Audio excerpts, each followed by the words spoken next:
ब्रह्मा जी बोले, शिवजी की माया से मोहित होकर वह महाभिमानी एवं मोह उत्पन्न करने वाला कामदेव वसंत ऋतु के गुणों एवं प्रभावों को प्रसारित करता हुआ भगवान शिव के समीप जा पहुंचा और वहां स्थापित हो गया।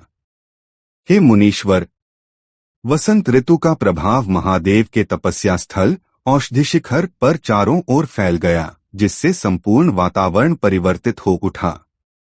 हे महामुने, हे मुनीश्वर, वसंत के प्रभाव से वहां के वनस्पतियां विशेष रूप से पुष्पित होने लगीं, समस्त पेड़ पौधों पर रंग बिरंगे पुष्प खिल उठे। अशोक वाटिकाओं में सुगंधित एवं कामोत्तेजक आम्रमंजरी आम के फूल खिलने लगे। भौरों से घिरे हुए कुमुद पुष्प भी विशेष रूप से काम भावना को उद्दीप्त करने वाले हो गए। उस समय कोयलों की मधुर कूक अत्यंत मनोहर, सुरमय एवं अत्यधिक प्रिय प्रतीत होने लगी, जिससे काम भावना और भी प्रबल हो उठी। हे मुने, विविध प्रकार के भौरों की गूंज समस्त जीवों के चित्त को मोहने वाली एवं काम विकार को उत्तेजित करने वाली बन गई। चंद्रमा की मनोहर शीतल ज्योत्सना चारों ओर फैल गई, जो मानो प्रेमी प्रेमिकाओं की दूत बनी हुई थी। वह ज्योत्सना कामी पुरुषों एवं स्त्रियों को रतिक्रिया के लिए प्रेरित करने के साथ साथ उसके आनंद को और अधिक उद्दीप्त कर रही थी। किंतु हे साधो, उस समय विरहग्रस्त व्यक्तियों के लिए यह मंद सुगंधित वायु अत्यंत कष्टप्रद हो उठी। इस प्रकार वसंत ऋतु का यह मोहक विस्तार, जो काम भावना को अत्यधिक उद्दीप्त करने वाला था, वन में रहने वाले मुनियों के लिए भी असहनीय बन गया।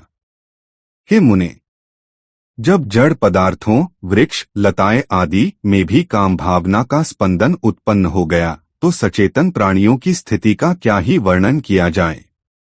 इस प्रकार वसंत ने संपूर्ण जीवों को अपने मोहक प्रभाव से आच्छादित कर अत्यंत प्रबल कामाग्नि उत्पन्न कर दी।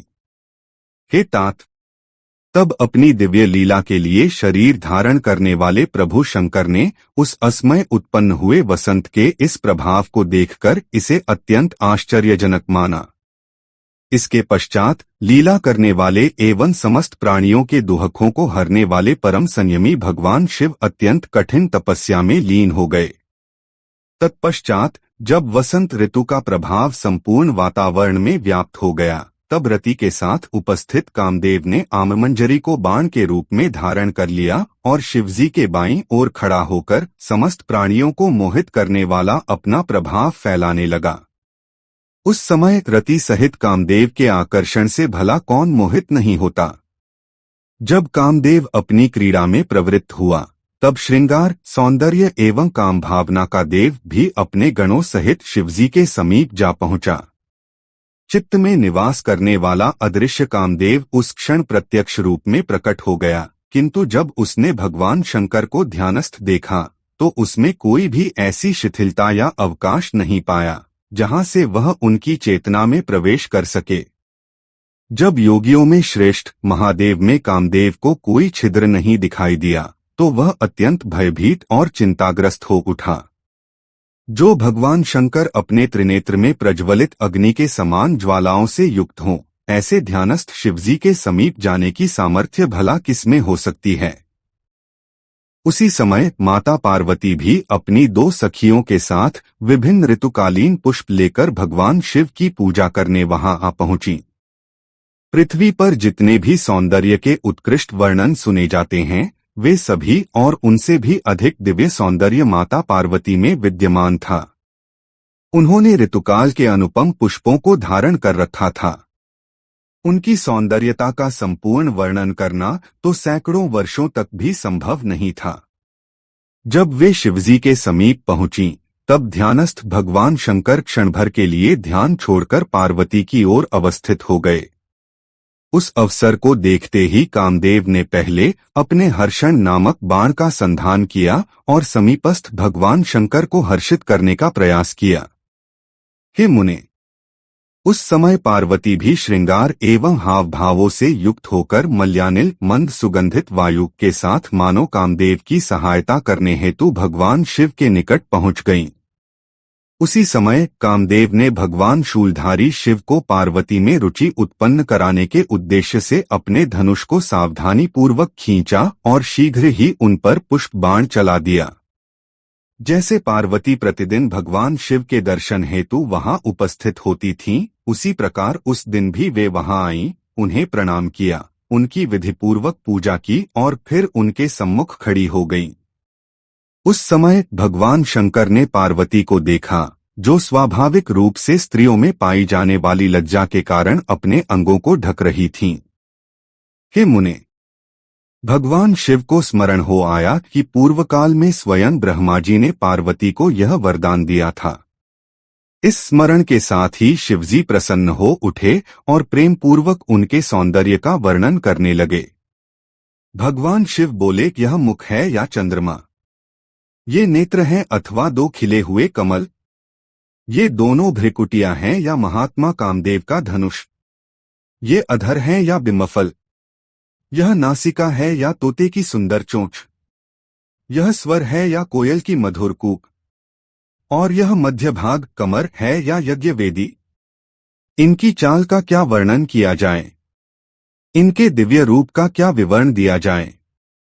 इनके सुगंधित पुष्पों एवं वस्त्रों का क्या बखान किया जाए? सृष्टि में जितनी भी अद्वितीय एवं अनुपम सुंदरता है, उसे एकत्र कर इन्हीं में समाहित कर दिया गया है। इनके समस्त अंग परम रमणीय एवं मनोहर हैं, इसमें किंचित मात्र भी संदेह नहीं। अहो, कितने अद्भुत रूप वाली हैं ये पार्वती! धन्य हैं ये। समस्त तीनों लोकों में इनके समान अनुपम सौंदर्य वाली कोई अन्य स्त्री नहीं है। इनका दिव्य स्वरूप लावण्य का भंडार है। ये मुनियों को भी मोहित करने वाली और परम आनंद की वृद्धि करने वाली हैं।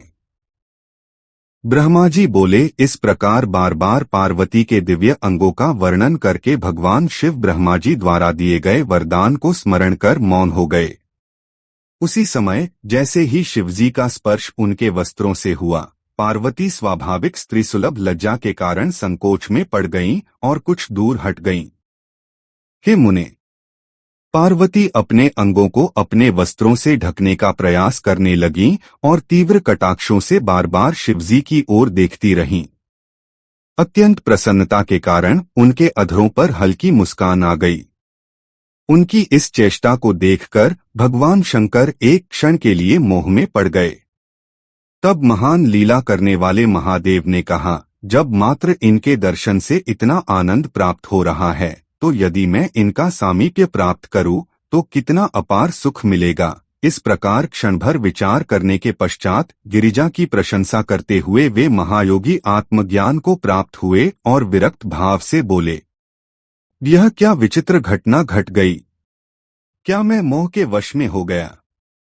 प्रभु और ईश्वर होकर भी मैं काम वासनाओं के कारण विकार से ग्रस्त हो गया।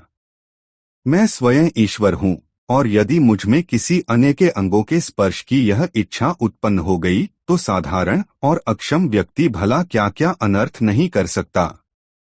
इस प्रकार वैराग्य भाव को प्राप्त कर सर्वात्मा भगवान शिव ने शय्या और आसन का त्याग कर दिया, क्योंकि परमेश्वर कभी पतित कैसे हो सकता है।